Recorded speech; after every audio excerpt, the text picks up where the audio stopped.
Hello, welcome to A Scot on Scotch, the YouTube channel that discusses whisky and current affairs. Um, my name's Neil, I'm the host. I am also a writer, a blogger about whisky over on the whiskyreviews.net channel, and I am the kinship host for the Islay Whisky Academy.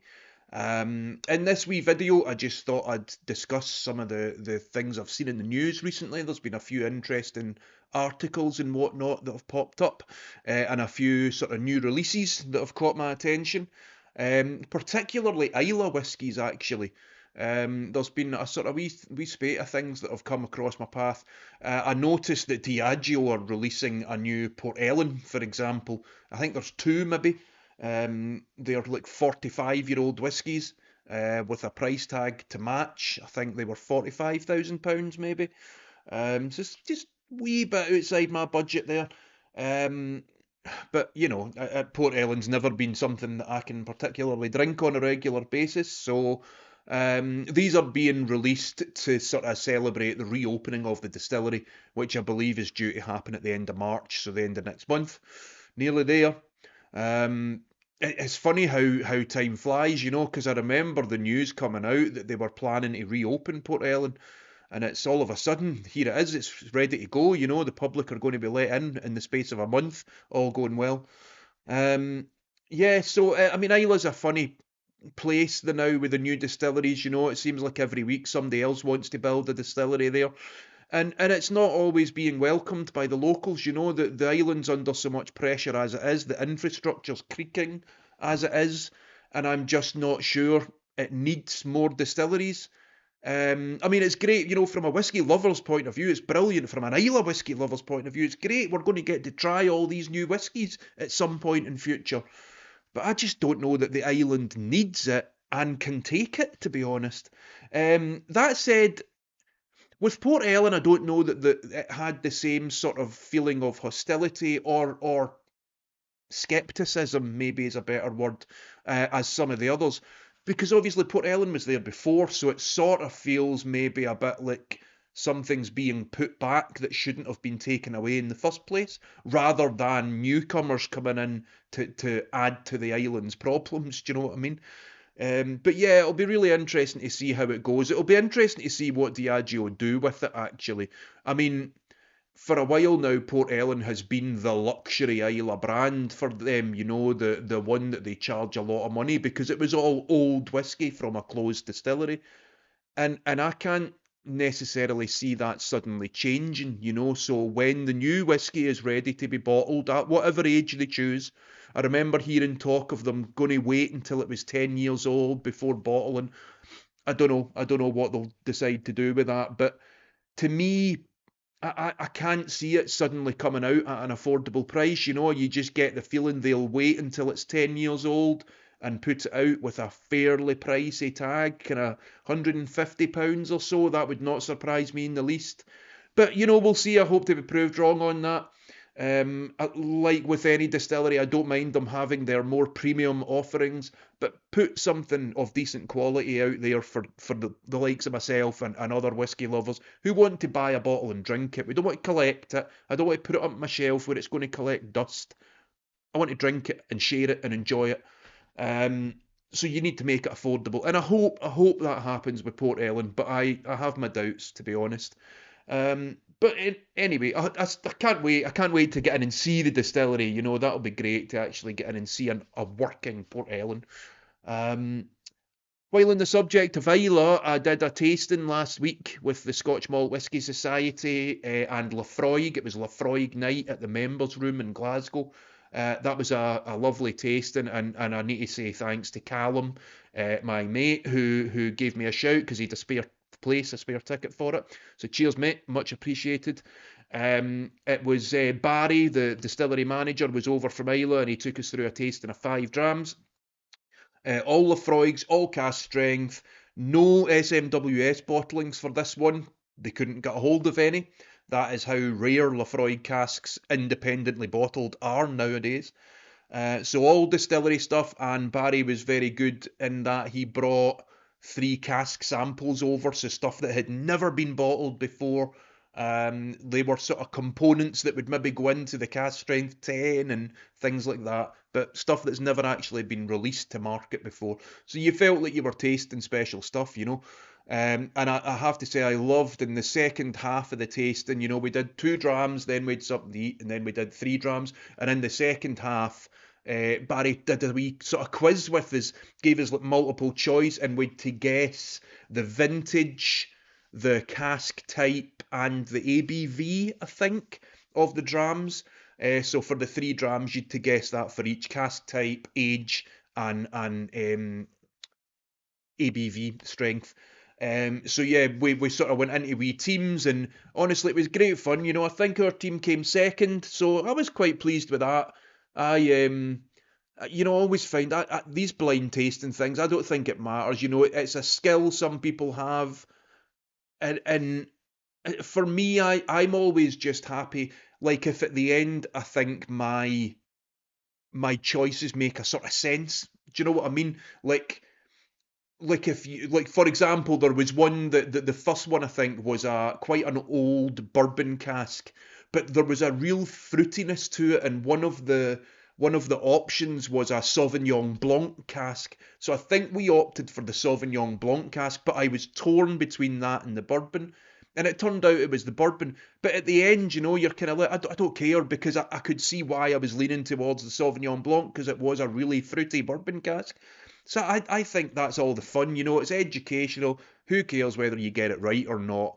And you know, if at the end you sort of go, well, I can get why I chose what I did, you know, I know what way my mind was leaning, and there were certain things in that dram that made me go down that road. I think that's all part of the fun, you know. So yeah, we came second, so all good, you know, and really good fun, a fun way to spend a tasting actually, especially, you know, I think Barry knew that himself. It was quite a knowledgeable group of people. So you don't just want to sit and talk to people about the ins and outs of the distillery, which they've all probably heard a million times before. But yeah, I mean, you can't complain about 5 drams of Laphroaig at the best of times anyway. You know, good company, good drams, lovely stuff. Um, so what else has been happening? Oh, we got to taste on that same night. We got to taste the Laphroaig Elements. Which I think just about everybody I spoke to on the night thought was a great dram, and I would agree it was a lovely dram. Price, again, though, I don't know what they're thinking with that. I think it comes across as a bit of a piss take, if I'm being completely honest. So it's, I believe, probably the bulk of the spirit in there is maybe 8 years old or so, something like that, 8 to 10 years old, and they want £170 for it.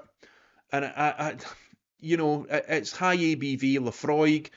I get that high ABV Islay comes with a premium these days, but I just don't think that's acceptable, quite frankly. And it's not a bottle I will be buying at that price. To be honest, I would urge everyone else not to buy it at that price either, because that's the only way these companies get the message, you know. And that's not, you know, I'm not trying to be negative about them. I love Laphroaig. It's one of my favourite places to visit. It's one of my favourite drams. There's a bottle of the cask strength 10 up there behind me. And that's one of my favourite drams. I buy that regularly. £70 a bottle or something. Cask strength 10-year-old. Brilliant whiskey. But that doesn't mean I'll just accept anything they put out there, you know, and the Elements just is not worth what they're charging for it. And if people pay it and continue to pay it, they'll just continue to charge whatever they like for these bottles. The only way to stop it is for us to say, no, I'm not buying that. In a similar vein, we've had Bruichladdich obviously recently coming out with their 18 and 30-year-old whiskies now. Wasn't really any surprises there. I was lucky enough to taste the 18-year-old at the tail end of last year, and it is an absolutely phenomenal dram. And when I tasted it, I was really worried. I could see the price being astronomical when it came out. So to be honest, the £150 they're looking for actually wasn't as bad as I was expecting, and you know, maybe compares quite well with some of the other 18-year-old bottles out there. It's obviously at a high strength as well, unchill filtered and all the rest. So the 18-year-old, I think that just a bit scrapes in the credibility, you know. The 30-year-old, I can't even remember the price. It was four figures though, and way out my budget. I don't expect many 30-year-old malts to be in my budget, to be honest, so I didn't even pay all that much attention to it. I'm sure it's lovely though. But the 18, yeah, I haven't got a bottle yet, but I do think that will be one that I will be picking up at some point because it was excellent. And as I say, 150, while hardly a bargain, it's no bad. It's no bad. Um, for something that took 18 years to produce, you know, I can see that being doable for me, you know. Um, so what else has been happening?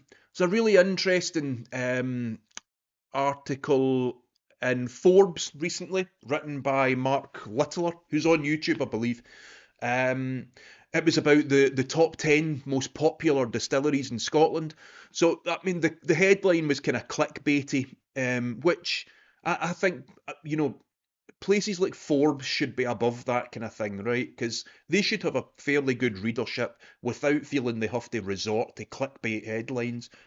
But such is the world of the internet these days, you know. Um, but yeah, the article was about the top 10 distilleries in Scotland, but based on footfall, so based on the amount of tourists, the amount of visitors that actually go there each year. So not, you know, not when you say the most popular, it's not the whiskey. We're talking the visitor centres, the distilleries that actually get people in through the door. Now, what's obviously interesting about that is some of them are a bit surprising, you know. Like there isn't, you know, some of them are obvious. You get the likes of Macallan, Glenfiddich, right? These are the big name single malts. You expect lots of people to go and see them. But then at number one, you get Arran, which, although Arran has quite a cult following these days, you wouldn't necessarily expect it to be so popular as a distillery to visit. Based on the whisky, anyway. Harris was number two, for example. We had Glenturret in there, we had Blair Athol in there, we had Dalwhinnie in there. But what's really interesting about all these distilleries, it's not so much the whiskey, it's not even so much the distillery, it's where they are. To rhyme off a cliche, it's location, location, location, right? These places are all in sort of tourist hotspots. One of the distilleries in the top 10 was Oban. Now, Oban is not what you would imagine is a particularly popular malt. I mean, people like it. It's a good dram. It has its fans, but it's not one you see people talk about a lot. But Oban is a wee tourist trap. Loads of people visit there, and the distillery is right in the centre of the town as well. So it's very accessible. So all the tourists who are looking for something to do will be popping into that distillery to do a wee tasting or do a wee tour or even just have a wee shop or whatever. So they're getting lots of people coming in. Harris, Arran, both number two and number one respectively. Loads of tourists, 300,000 a year, I think, visiting Harris, 600,000 a year visiting Arran. And again, beautiful places, but there's not a load of indoor touristy things to do in these places except visit the distilleries, you know. So Lochranza and Arran, number one, Harris, number two, Talisker and Skye, again, hugely popular with tourists. Everybody wants to see the Isle of Skye when they come here. Things like Outlander, I mean, the theme song for Outlander is the Skye boat song, you know. American tourists love the Isle of Skye, and when they go there, Talisker is the distillery they all want to go and see. I wonder how long it will be actually before Torrevieque's numbers start looking really healthy as well because of its location in Skye, you know. The other ones that might seem a bit strange, Glenturret, Dalwhinnie, and Blair Athol. Again, none of these are really big name distilleries, big name whisky brands.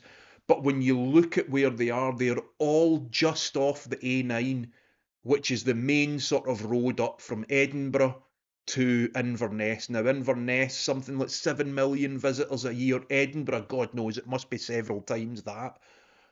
And that A9 road is full of coach trips constantly from Edinburgh up to Inverness, Edinburgh to Inverness, all the time, full of tourists, and they stop off along the way. When I went to visit Blair Athol, which is just outside Pitlochry, which is in itself a wee tourist trap, it was like a conveyor belt of coach trips going through this distillery, you know. You felt it lacked a bit of a personal touch, actually, because you were just one of the cattle getting herded through the distillery, you know. It was many years ago I was there, right enough, but and give him his due, the gent that showed us around, whose name I have long since forgotten, he was good, and I think he sort of clocked that we were whiskey people and we were really interested, and he did try and take us aside and spend a bit of time chatting, you know. But you still felt there was pressure because there's a coach of 50 people behind you trying to get past you, you know, and it's just it becomes a not very enjoyable experience, that, you know. But that explains why these places are so popular. It's not necessarily whiskey people that are always going to see them. It's just tourists here to see Scotland, to soak up a bit of Scotland. And you know, one of the things they want to do, they want to come, they want to see castles, they want to see lochs, they want to see golf courses, and they want to see distilleries, and maybe the odd guy in a kilt, and they see somebody in the street playing bagpipes. These are like the checklist of things people want to do when they come to Scotland, you know. So just because these distilleries are getting the footfall, I don't know, does that make them the most popular with whiskey people? It doesn't really, it doesn't. But most popular with tourists, definitely. The other interesting thing about that piece, of course, was the data was well outdated. The data was from 2019, so pre-pandemic. Now, the reasoning for that was that there is no data properly from after the pandemic. I think the most up-to-date data we have is maybe from 2021 or 2022, by which time, you know, the pandemic was sort of still in effect in certain parts of the world and tourism hadn't really got back to normal. So it'll be really interesting to see at the end of 2023, you know, for the data for the end of 2023, it'll be really interesting to see how things are looking after that. And going forward, you know, will there be changes to that top 10? For example, Macallan don't seem to be doing the same quantity of tours they were doing anymore. Somebody told me they're only doing tours at weekends or something now. Um, you know, and uh, things are changing a bit. There seems to be changes all over. Even in Islay, there's talk of Ardnahoe where they closed their cafe down, maybe having to let staff go. So you just wonder, are numbers falling in the tourism sector a wee bit? We know the cost of living crisis has had an effect. Are people not visiting Scotland as much as they used to? So it'll be interesting to look at the numbers pre and post pandemic. Have they fallen? Have they risen? And will it make a change to that top 10? You know, will we get new distilleries coming in, old distilleries going out? You know, it'll be interesting to see, but really interesting to see. Um, I think that's probably just about it. The one other thing I just wanted to talk about was I am going back to Islay, finally. I say finally, it was only about 4 months ago I was last there, but the spring edition, the 2024 spring edition of the Islay Whisky Academy Residential Diploma is coming up at the end of March. So I will be making the trip from Glasgow all the way over, really crossing my fingers that the bus doesn't break down this time, and that I make it in an easy flowing fluid motion from Glasgow to Islay. I'll get the bus from the bus station at Buchanan Street, and I'll get the ferry at Kennacraig, and everything will happen exactly as it's supposed to. But we are sort of, Rachel is currently putting the finishing touches together for the week long course, and it's promising to be amazing as always. It seems like we've got a really interesting group of people, as always, from all over the world coming to join us, and I just cannot wait to get started, you know. And it's always a different experience. Islay in the spring can be quite different from Islay in the autumn, you know. So it's always interesting to see how different it is from the time before. You know, you almost, when you go over to help out with these things, you've got such positive memories of the time before and of all the times before that. You go over and you think it can't possibly be as good as it was the last time. But every time you go over, every time it's just as good. And it is different because the people that you're doing it with are so different, you know. But you find pleasure in all of them, you know. You find something in common with all these people, you know. more than anything, whiskey, obviously, they've come from all over the world to fully immerse themselves in the culture of Scotch whisky, and in particular Islay whisky. And it's just such a privilege to be a part of that, and such a privilege to kind of help them on their way, and share those moments with them, and share the drams with them, because let's be honest, that's what it's all about, eh? Yeah, so that's the end of March. I'll be over. I'll talk about that hopefully a bit more, and I'll try and film loads of content when I'm over there. In October last year, I did a wee sort of, it's kind of thrown together, but I did a wee sort of 30-minute documentary, sort of logging of the week, a wee sort of diary of the week, if you like. You can check that out on the Islay Whisky Academy YouTube channel. And if you're thinking of joining us, the October 2024 course is open for bookings now, so check out the Islay Whisky Academy website if you'd like to get involved and join us in Islay in October. Believe me, it's worth it. It's wonderful. It's a wonderful time.